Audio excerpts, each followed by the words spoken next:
Okay, so I'm making yet another Farrier's rasp knife. This one a little different setup.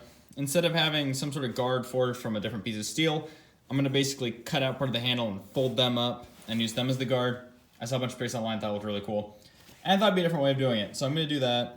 As well as instead of like forging all the teeth down, I'm going to just grind them off. I think they look cooler.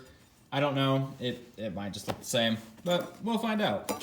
So my first step is to basically remove the hardness of this blade because these are really hard and I don't need that when I'm trying to grind it on because it will completely ruin anything that touches it if I try to grind this, or at least it's gonna be a real pain. So I'm gonna chuck this in the forge, let it cool down, and yeah, go.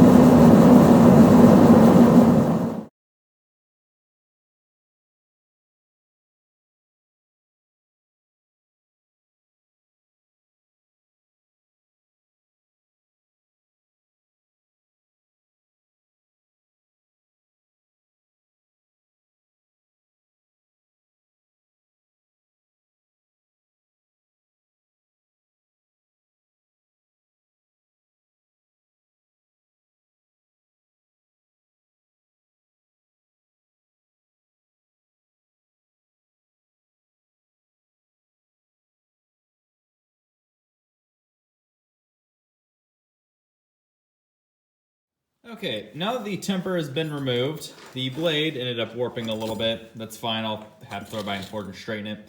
But what I'm gonna do now is take my angle grinder, cut a couple of slits going up here for however long I decide to make it. And I'm gonna take those and then bend them out and I'll form my guard. Then from there, I'll probably shape my handle a little bit, then cut out the blade and then grind off all these teeth, or at least grind them down a little bit. I was going to grind them all down at once and then cut the slits, but then I thought I'm gonna have to grind most of them off for the handle, so that way it's not as bad, and then the guard will probably be ground a little differently too. So I decided I'm gonna go do that first, and then of course straighten the blade and go from there.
Okay, now that I have my hand guard and handle cut in forge shape I want, I just have to cut this part off, kind of round that out a little bit.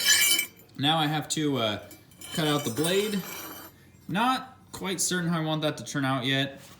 I'll probably come down to maybe here. Just kind of cut an angle in, and then maybe grind a little bit of a, I don't know what you call that shape. I'm kind of going for more of like an old-fashioned hunting knife type look. I honestly don't even know how I'm going to label this video because I've made rasp knives before, but none quite like this one. So I'm just kind of going with the flow, I guess. I don't know, I had a need for another one of these, so this is what I'm doing.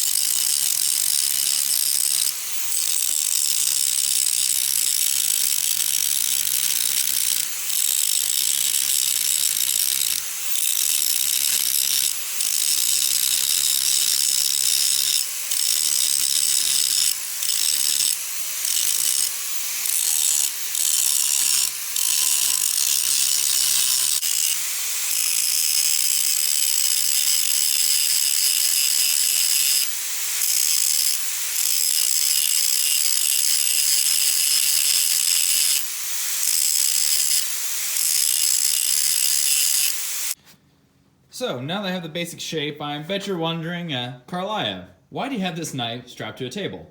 I'm going to tell you. Because this still has actually pretty sharp teeth, even after I chucked it in the forge and removed any sort of hardness this has. So I'm going to take my big ass angle grinder here and kind of trim these down a little bit. Since they're soft, they shouldn't damage it too much, I hope. And I'm going to do it on both sides. I'm not going to grind them all the way off, of course, because that kind of ruined the purpose of using a Ferris rasp to begin with. I might as well just get a plain piece of steel. So I'm going to grind these down a little bit. And then I'm going to take my small iron grinder, grind in my edge a little bit, or mostly anyway. Then go to my 1-inch belt sander. Have to put a new belt on it, it sounds all wore out. And then of course finish it up, and then from there I'll probably chuck it in the forge for hardening, and then I can heat treat. Well, hardening is heat treating. Then after heat treat, of course clean it all up and then sand it down to where it's a nice polish. I find with these, usually I don't like mirror polish, but with these it looks really nice. You get the nice bright spots where the teeth were, and then you get the darker spots from where it's just, you know, hardened steel. Looks really nice.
Okay, so after you know, a little while of fighting with this to get to actually, you know, stay straight during heat treat, it's finally heat treated, nice and shiny.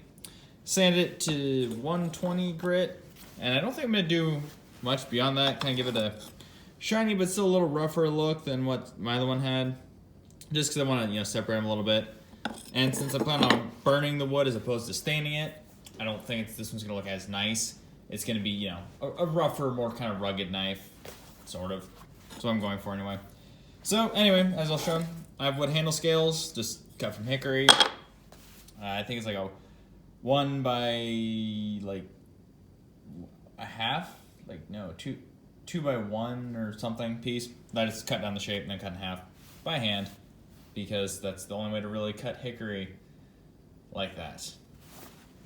Anyway, so I'm going to clamp this in the vise, and then just take a hand drill, drill my pinholes, 3/16, same as my brass rod, and then I'll get some epoxy and glue it together.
Okay, now that I have the handle scales glued on, the rivets in, not rivets, there's pins. I'm gonna just take a handsaw as best I can, just kind of cut down a little bit. Then I'll probably take a chisel, cut some pieces off.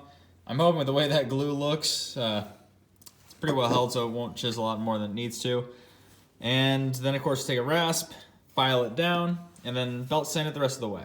And of course hand sand it and burn it.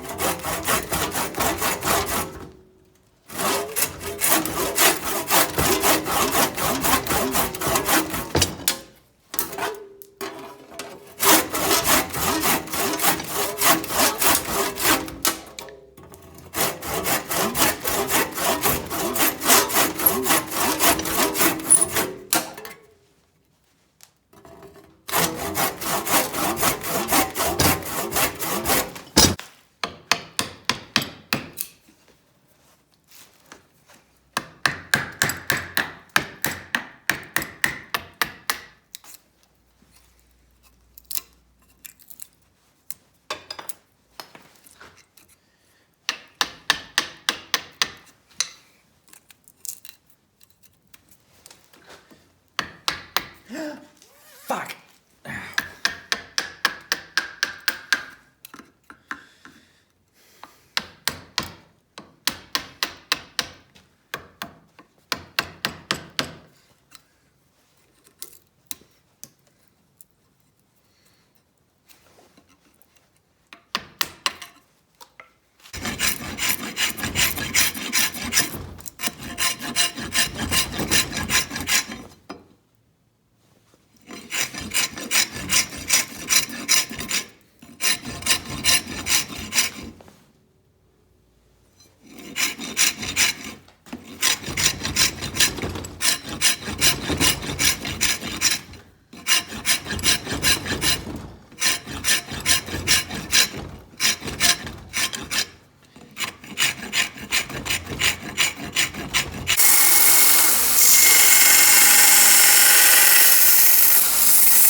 Okay, I got my handle nicely sanded. I was going to texture it, but I don't think it'd work very well.